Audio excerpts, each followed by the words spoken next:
I am a 39 years old male, and I lost my late wife 6 years ago. I have a 16-year-old son, Daniel, and I recently got engaged to my fiancé of 2 years. Her mom and I aren't on good terms because of how she behaves. She's a controlling, self-centered, Dolly Parton wannabe. I learned to ignore, but she's been annoying Daniel and criticizing his personality regularly. He's a private kid and still hasn't gotten used to the new family dynamic, but he's in therapy and is doing fine. She keeps diagnosing him left and right, calling him antisocial, autistic and other crap. Fact is, Daniel is a shy, well-mannered kid, but people confuse that with being antisocial. Mother-in-law tried several times to force Daniel to open up by embarrassing him with personal questions on family dinners and test his personality type. I've realized the effect her behavior had on Daniel, so I gave him the choice to no longer be in the same room / house as mother-in-law, and he appreciated this a lot.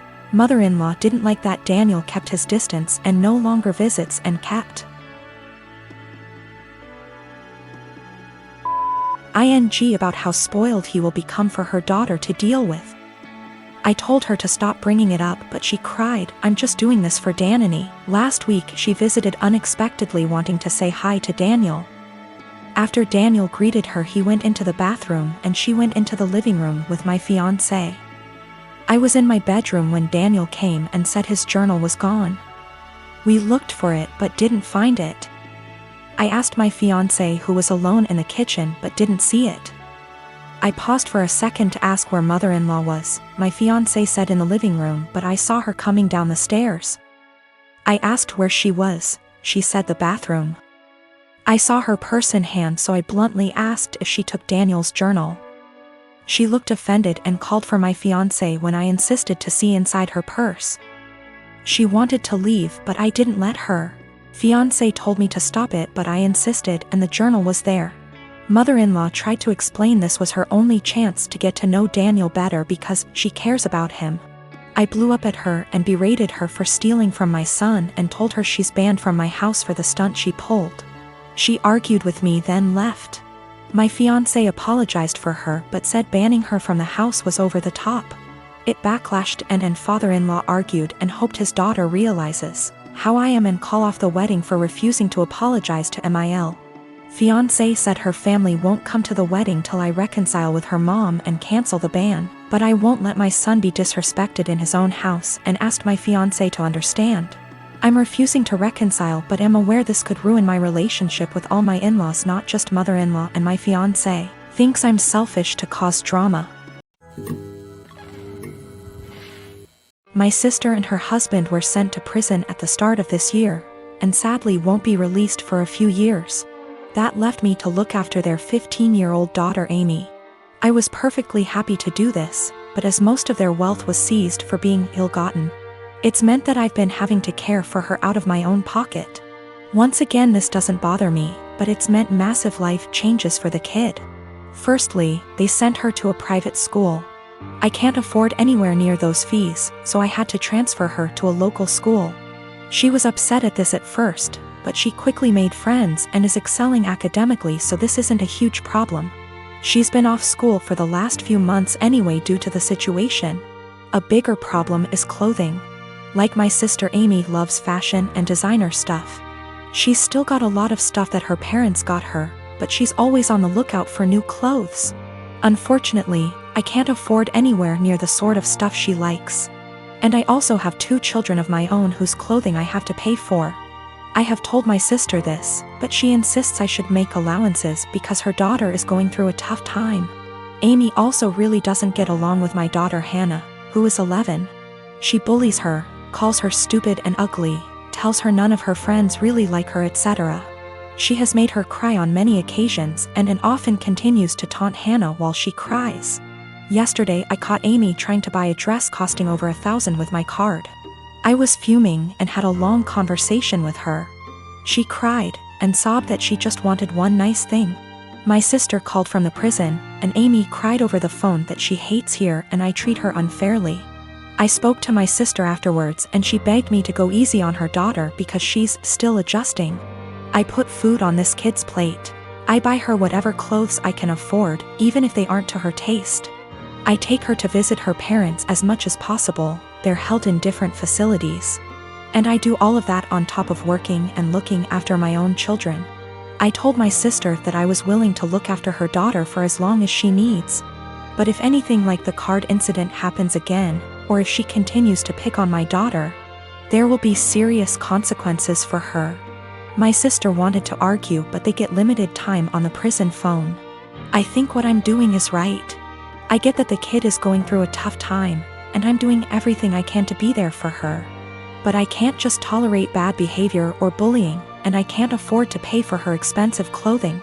The fact that she's struggling to deal with what happened to her parents doesn't change that. My sister and I lost our dad a year ago.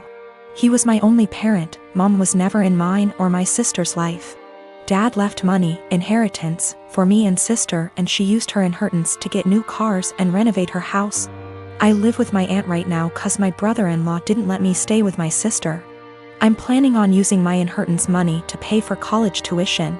I've always wanted to be doctor but haven't decided which branch yet. My sister and I haven't been close. It started after she got married to her chronically ill husband, who was allowed to make backhanded comments about dad and mock his illness, and make a scene at his funeral. Only because he's ill and shouldn't be held accountable for his behavior. I've distanced myself, but my sister kept visiting a lot lately, venting about my brother-in-law's condition. He's been in and out the hospital for heart problems and in need for a surgery. She brought up my inheritance money several times, but I end up cutting the conversation. She then straight up asked if I could help pay for her husband's surgery and she'd pay back in less than a year. I felt uneasy cause if I give her money from my inheritance, which is a large amount, then there's no guarantee she'll pay back before it's time to apply for college. I'm taking a year gap, but I know my sister can't pay back that much and I felt I was risking my future. I refused to help and she had a meltdown at my aunt's house, calling me heartless, cruel with no empathy. She said that her husband's health should be a priority and I needed to help because education is nothing compared to someone's health, and asked if I'd be happy to see her as a widow and my nephew with no father. My aunt suggested others pay, but most of them cut my sister and her husband off. I argued that her husband's poor health isn't my fault after she kept blaming and guilt-tripping me. She kept crying, and although my aunt decided to stay out of it, she said that I should be prepared for permanent damage in my relationship with my sister if I don't help her now. She's been sending texts and pictures of her family telling me this is what I was saying no to. A happy, healthy family with a healthy husband and father. I cried and felt like I was being selfish, not good aunt and sister. I asked my friend and he said let them sell the cars and all the luxurious stuff they bought to afford the surgery, and warned me, if I give them money I'll never get it back and may not be able to go to medical school. I am a 30-year-old male, and I got married 2 weeks ago. I was married before, but it ended after I found out that my older brother Thomas, 34 years old, got involved with my first wife. It was devastating because we were close and had a great relationship. I also helped him so much while he was struggling, and seeing how he repaid me hurts to this very day. I stopped talking to him and Mom and Dad forced me to keep it a secret, and because I was too weak to argue with them, I just kept my own distance. Then I met my now wife. My family loved and embraced her as their own. Mom and Dad treat her like a queen, which helped repair and solidified my relationship with them. However, as the wedding was approaching, they told me they expected me to invite Thomas. I of course refused, but they kept guilting me about what the relatives and other guests would think and say when they don't see Thomas there. I fought with them about it till the day of the wedding. Turned out they'd invited him behind my back, but I found out and stopped them in time. They came to the wedding looking pissed, asking what we were going to tell people when they ask about Thomas. I told them I'd take care of it. And what I did was take a moment while everyone was paying attention, grabbed the mic and flat out announced this and said, "The reason I didn't invite Thomas to my wedding is because I was worried he'd steal my now wife just like he stole the first one." I said it playfully to not make it sound so tense, but most of the guests looked shocked and started mumbling. Then it went awkwardly quiet for a moment. Then we moved on, but I saw Mom and Dad walk out while looking at me grudgingly. Later they started lashing out about how I just exposed Thomas and caused him to be shunned by the family in the most hideous of ways. I told them that I already said I didn't want him there, yet they tried to push him on me repeatedly, saying, What are people going to say? So I told them the reason why he wasn't there in a playful way, but they, the guests, still got the message. Mom started yelling about how everyone will now look down on and shun Thomas. She called me pathetic and cruel for still punishing him and gradually ruining his life despite him apologizing and trying to reconcile, but in my opinion, some things are just unforgivable. We've been on horrible terms since then. My wife said at least now they're off my back about what people would say about not inviting him.